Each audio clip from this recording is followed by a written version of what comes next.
മണിപ്പൂരിൽ ലോക്സഭാ തെരഞ്ഞെടുപ്പ് നടത്തുക തെരഞ്ഞെടുപ്പ് കമ്മീഷന് വെല്ലുവിളിയാണ്. പോളിംഗ് ബൂത്തുകളിൽ 50% പ്രശ്നബാധിത മേഖലയിലാണ്.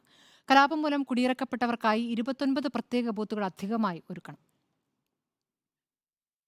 ഒരു വർഷത്തോടടുക്കുമ്പോഴും അവസാനിക്കാത്ത കലാപം. 4 ലക്ഷത്തോളം വോട്ടർമാർ ഇപ്പോഴും അഭയാർത്ഥി ക്യാമ്പുകളിൽ.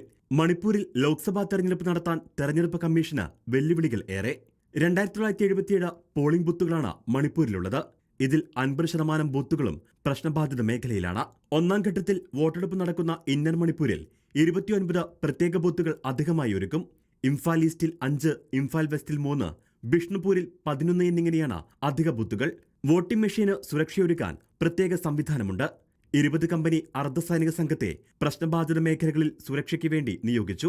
ജനങ്ങൾ തെരഞ്ഞെടുപ്പിനോട് മുഖം തിരിച്ചു നിൽക്കുന്ന സാഹചര്യവും തെരഞ്ഞെടുപ്പ് കമ്മീഷൻ നേരിടുന്നു. ഔട്ടർ മണിപ്പൂരിലെ ഭൂരിഭാഗം പ്രദേശങ്ങളിലും രണ്ടാം ഘട്ടത്തിലാണ് വോട്ടെടുപ്പ്. റിപ്പോർട്ടർ, ദില്ലി.